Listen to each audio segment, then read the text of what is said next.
If you've ever finished a workout and stood in the kitchen thinking, okay, now what do I eat? This video is for you because a lot of us don't do the same workout every day. Some days we run, some days we walk hills, some days we lift weights or do functional strength training. Some days we don't even train at all. And yet we're told to eat the same way every day. That's where the confusion starts. And that's where people start second guessing every meal. And that's where progress can stall. Today, I want to give you a simple framework that actually makes sense. No calorie counting, no macro math, no rules that change every week. Just a way to eat that matches what your body actually did. I'll give you the core idea. Here's the one idea that changes everything. You eat to match the demand. That's it. You're not eating to punish yourself. You are not eating to earn food. And you are not eating based on a number on your watch. You are eating based on what kind of work your body just did. Now, cardio asks for fuel. Strength asks for repair. Rest asks for balance. Once you understand this, food becomes a lot calmer. Now, why does this even matter? A lot of people are doing the right workouts, but eating in a way that quietly works against their goals. They underfuel after cardio. They overthink protein on rest days, and they avoid carbs when their body actually needs them. Or they eat the same exact way every day, even though their training changes. Now, that can actually lead to fatigue, cravings, stubborn fat, and frustration. So let's break this down simple, and I will give you a few scenarios. But quick clarification here. Before we go any further, I want to say this clearly. This way of eating is not just about breaking a fast. It applies to every meal of the day, whether you fast or not. The reason I talk about this meal so much is because that's where people tend to panic and overthink. But the rule itself works at breakfast, lunch, dinner, or anytime you eat. You're always asking the same question. What did my body just do? And what does it need next? So, if you trained earlier, you eat to support that. If you're training later, you fuel for that. If it's a rest day, you eat for balance. So, if you don't fast, don't tune out. This still applies to you. So, let's start with scenario one. If you do cardio in the morning, like running, hill walking, longer or hard walks, when you do cardio, your body primarily uses glycogen, and glycogen comes from carbs. So, if you ran or walked the hills, your body is saying, I used fuel. I need fuel replaced. This is not the time to eat protein only. When you break your fast after cardio, your meal should include protein, carbs, vegetables. Fat can be moderate.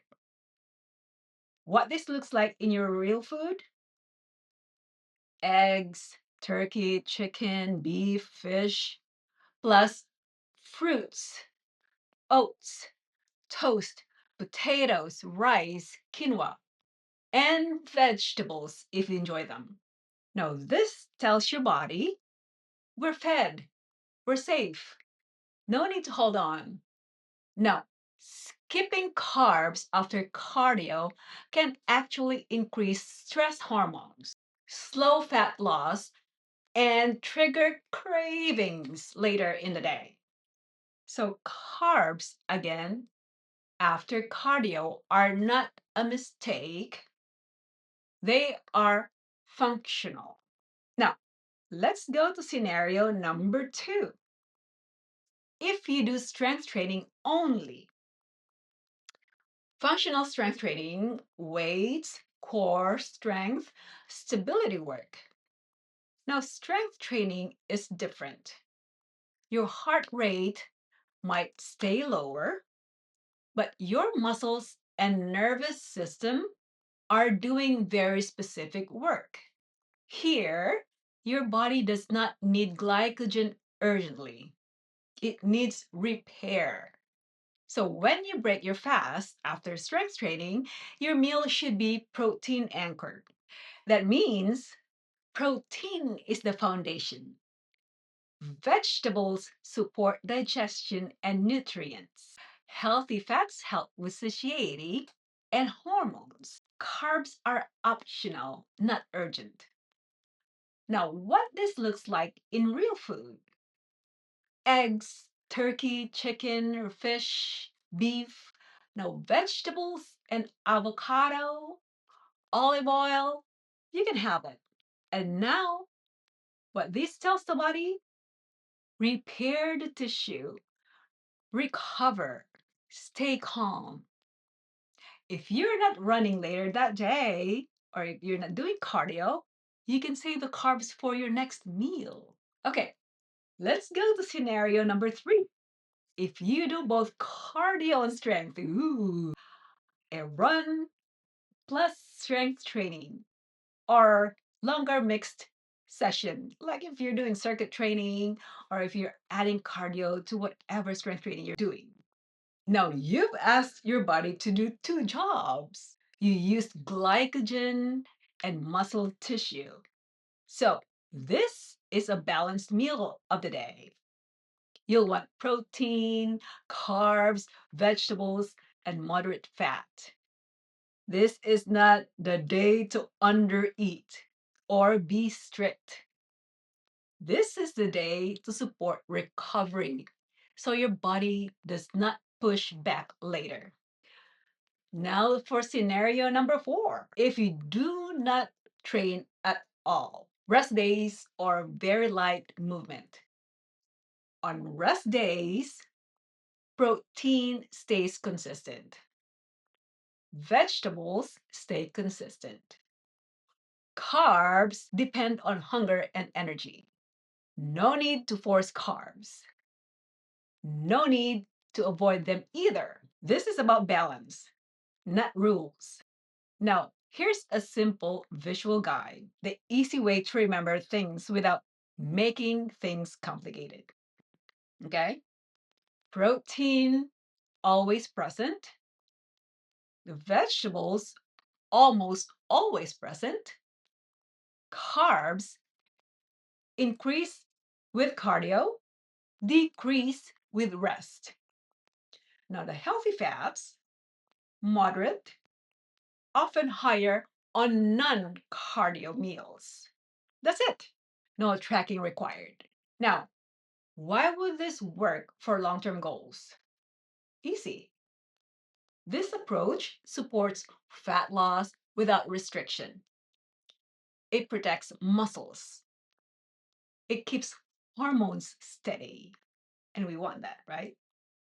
It reduces stress around food. Actually works long term. And you're not eating to shrink yourself. You're eating to support the life and training you're doing. Now, if food has felt confusing or stressful, nothing is wrong with you. You probably just needed a framework that made sense. Eat to match demand. Fuel when you need fuel. Repair when you need repair. And let food work with your body, not against it. If this was helpful, let me know in the comments and I'll break this down even further. with real life meal examples. Thanks for being here.